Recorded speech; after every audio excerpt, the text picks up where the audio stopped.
little bit about my backstory, right? If I'm completely honest, when I first lost my eyesight and my eyesight changed, which was 5 years ago, right, me going fishing on some of the fishing charters through Hubbard's actually was really depressing. It was really hard for me to do, you know? My dad would invite me out all the time and I'd say like, yes, like I want to go, but at the same time I'd be thinking in my head like, I don't really want to do this shit. The other day, the experience with you turned that around 100%, right? You know, because now no longer am I thinking about what I'm missing out on, because 5 years ago I was literally working on one of the boats at Hubbard's and had started noticing that something was going on with my eyesight, and from there, you know, the journey of my eye doctor's debacle begins.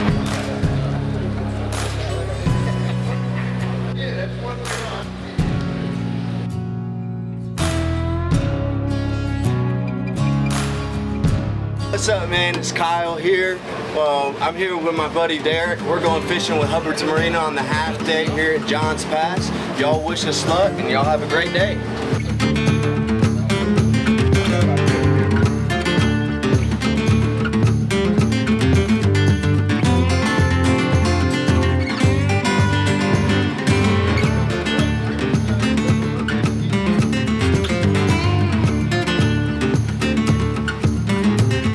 When I first lost my eyesight, you know, I went from having the dream job working on, you know, as a mate at Hubbard's, right? And when I first lost my eyesight, I was fortunate enough to still be around and a part of that family. And they would let me come fishing, you know, and I could hang out with the guys, you know. But I tell you what, that was really hard to do, you know, because it basically was reminded of me what I had just lost, you know. Right. What I would do is hold the throttle with my left hand and I undo the hook with my right hand. Okay. Slowly start reeling it up. Yes, sir. We're gonna be on. And I would try to reel it all the way up until you come off the bottom, right? All right. Just trying to feel. Yeah, because I let out a lot of line to get the nets out. Yep. Yeah. Okay, so. I got my lunch. The old great snapper. I forget what it's called, my lock. Yes, that's on there. Mine's up, bro. That's his top fin, you don't want to touch that. That's the scales. Oh, okay. There's his face, Oh, man. mouth, he don't bite. The number yet? Not yet. All right, I'll be right back.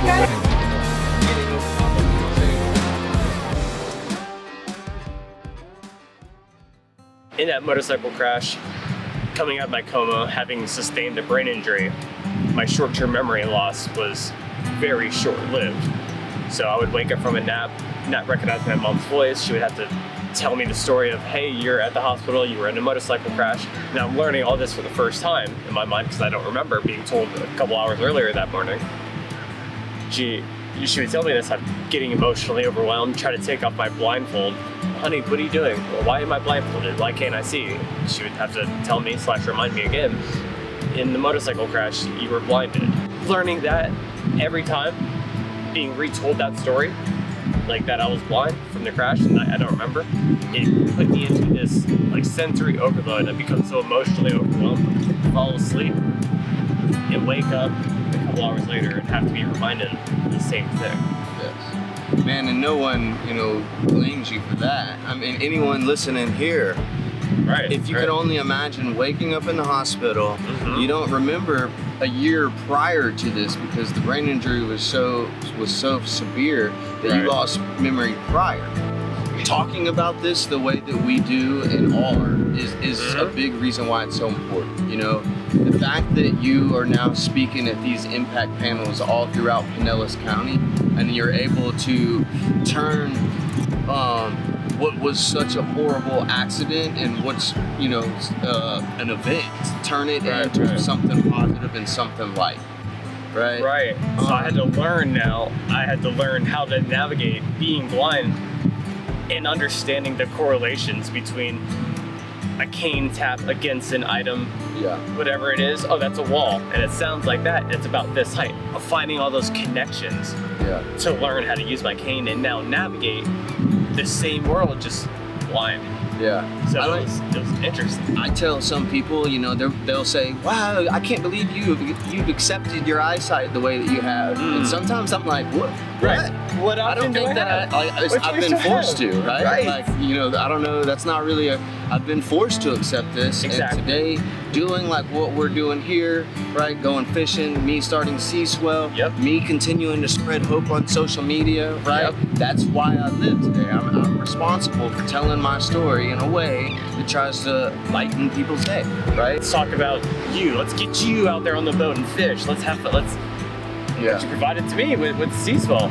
Allow me to participate in life, do the things I love, Yeah. and miss. You know, that was really incredible. That was super cool though, man. Again, by the end of the Absolutely. day, you were pulling up fish like completely by yourself, doing it on your own. You got the hang of it. Oh, it was exhilarating. You know, and I'm super grateful for Hubbard's Marina for, you know, bringing us Big in and letting us do stuff like this. I'm excited about how the future's gonna look with that moving forward. Absolutely.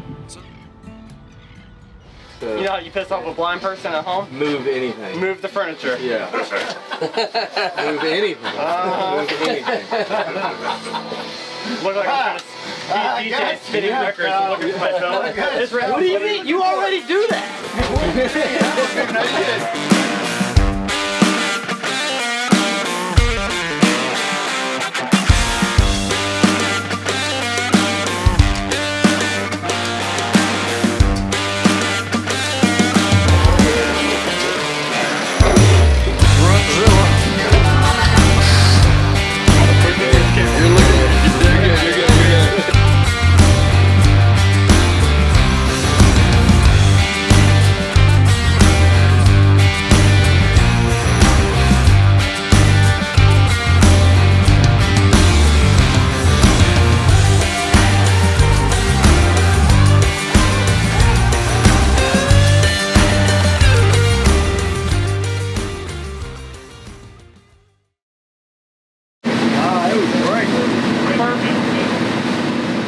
It was an awesome day. We went on the 5-hour trip and we took our first client, Derek, fishing today.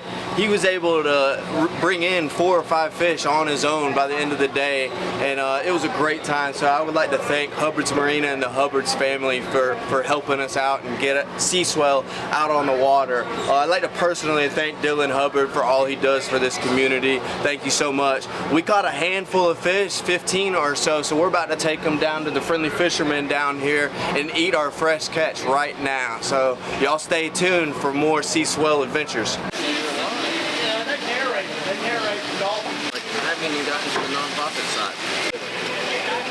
But even after I regained all my independence, I still aspired to just try to participate in life. I realized the mistake I had made and how one decision is going to lead to a lifetime of consequence.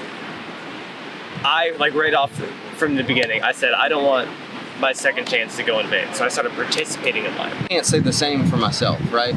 For the first year and a half that after I lost my eyesight, you know, I went from having literally the best job in the world, right? A mate at Hubbard's Marina, right? It was my job to help people go fishing, right? Dream come true, right? Yeah. So that first year and a half after I lost my eyesight, I quit. Right, I did not want to participate in life. Like, you know, I went through some very dark times, and it goes like depression. You know, and again, I'm very grateful for the people that were there for me through those times. Because now I guess I'm on the other side of that, right? Yeah. And it's through doing stuff like this that's why. Wow. I think we have fish, guys. Yeah, we do. The bladder just to your left. Twice as big as your plane now that I've seen you roll. We had an awesome day. We caught a bunch of fish out there, and we just got to eat our fresh fish right there, and they were still salty. Sea Swell would like to say thank you. And Derek, would you like to say anything? I want to say thank you, Sea Swell, for an awesome day. I mean, truly an experience. Truly an experience. So Thank you, Hubbard's Marina. Thank you, Friendly Fisherman, for being open, and all of John's Pass for having us. Please continue to stay tuned. We got Derek and I's podcast, Two Guys, No Eyes. I mean, that's hilarious. Follow my Instagram, Blind Kyle, and just tag along. You know, we're gonna continue as we grow as friends. You're gonna be a part of it, so I can't thank you enough for following, liking, sharing, commenting, and engaging in any of the social media stuff. Thank you. Please continue to do so. See you next time.